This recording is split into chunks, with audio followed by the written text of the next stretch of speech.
नमस्कार। 25 फरवरी 2023 current affairs की प्रमुख खबरों को जल्दी जल्दी देखते हैं। शुरू करने से पहले देखिए, यूपी पीसीएस 2023 परीक्षा को ध्यान में रखते हुए हमारे चैनल पर डेली क्विज आपको 7 बजे मिलने लगी है। तो कल उसका पहला वीडियो था, उस वीडियो को आप ज़रूर देखिएगा और डेली आपको 7 बजे ये क्विज ज़रूर मिलेगी, जिसमें अच्छे अच्छे क्वेश्चंस जो कि परीक्षा में आ सकते हैं वो करवाए जा रहे हैं। तो उससे ज़रूर जुड़िए और चैनल को सब्सक्राइब कर लीजिए।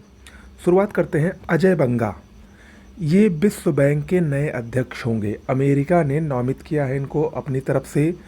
डेविड मालपास, जिन्होंने अपना विश्व बैंक के जो वर्तमान अध्यक्ष हैं, इन्होंने अपना पद 1 साल पहले ही छोड़ने का फैसला लिया है व्यक्तिगत कारणों से। तो उनकी जगह पर ये विश्व बैंक के नए अध्यक्ष होंगे। भारतीय अमेरिकी नागरिक हैं। मास्टर कार्ड के पूर्व सीईओ भी रह चुके हैं। तो ये बहुत ही इम्पोर्टेंट है, अजय बंगा। और यहाँ पर आप लोगों को एक बात मैं जानकारी के लिए बता दूँ कि जो विश्व बैंक का अध्यक्ष होता है वो आम तौर पर अमेरिकी ही होता है। इसके अलावा जो अंतर्राष्ट्रीय मुद्रा कोष एक संगठन है, IMF जिसको हम लोग कहते हैं, तो उसका जो प्रमुख होता है वो यूरोपीय कोई व्यक्ति होता है। ये पारंपरिक है, ठीक है। तो याद रखिएगा, IMF यूरोपीय होता है और विश्व बैंक का जो अध्यक्ष होता है वो अमेरिकी होता है, ठीक है। अगला, रुद्राक्ष पाटिल। काहिरा मिस्र में इस समय ISSF निशानेबाजी विश्व कप 2023 की प्रतियोगिता हो रही है। उसमें इन्होंने 10 मीटर एयर राइफल में स्वर्ण पदक जीता है। रुद्रांश पाटिल, याद रखिएगा। केरल हाईकोर्ट हाल ही में चर्चा में है क्योंकि इसने क्षेत्रीय भाषा में अपना फैसला प्रकाशित किया है। केरल की जो क्षेत्रीय भाषा है वो मलयालम है और क्षेत्रीय भाषा में ये फैसला प्रकाशित करने वाला भारत का पहला हाई कोर्ट बन गया है। मोस्ट इम्पॉर्टेंट है, भारत का पहला हाई कोर्ट बना केरल हाई कोर्ट, जिसने क्षेत्रीय भाषा में अपना फैसला प्रकाशित किया है।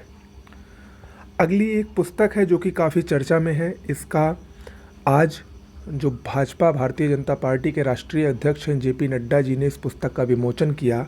पुस्तक का नाम है Modi shaping a global order in flux. ये पुस्तक भारत के विदेश मंत्री S जयशंकर द्वारा लिखी गई पुस्तक है।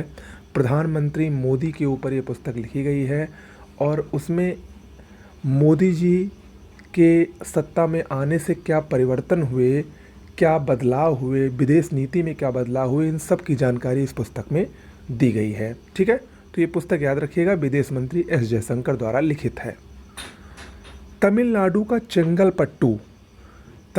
का चेंगलपट्टू जिला, यहाँ पर भारत का पहला हाइब्रिड रॉकेट लॉन्च किया गया। भारत का पहला हाइब्रिड रॉकेट लॉन्च किया गया तमिलनाडु के चेंगलपट्टू से। राजीव रघुवंशी भारत के नए ड्रग कंट्रोलर ऑफ जनरल बने हैं, जिसको DCGI कहा जाता है, औषधि महानियंत्रक। ओके, अगर हम DCGI की बात करें, drug controller general of India, तो DCGI का कार्य क्या होता है? देश भर में गुणवत्तापूर्ण दवाओं की आपूर्तिकर्ता ये होते हैं और इसके लिए वे जिम्मेदार होते हैं, ठीक है, DCGI। अगला एक अभ्यास है जिसका नाम है दस्तलिक। आप सभी लोग इसको जानते होंगे। ये भारत और उज्बेकिस्तान के बीच होता है। भारत और उज्बेकिस्तान के बीच ये चौथा संयुक्त सैन्य अभ्यास है जो कि हाल ही में उत्तराखंड में प्रारंभ हुआ है। याद रखिएगा, दस्तलिक।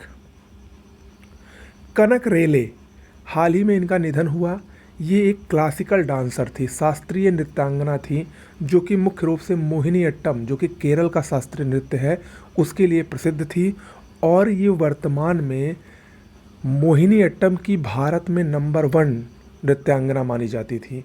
इनको पद्म भूषण पुरस्कार, पद्मश्री, इसके अलावा अन्य पुरस्कार भी प्राप्त हुए थे। इनका हाल ही में निधन हुआ। कनक रेले, याद रखिएगा, क्लासिकल डांसर थी। ओके, तो आज के लिए इतना ही। कैसा लगा वीडियो ज़रूर बताइएगा। नमस्कार।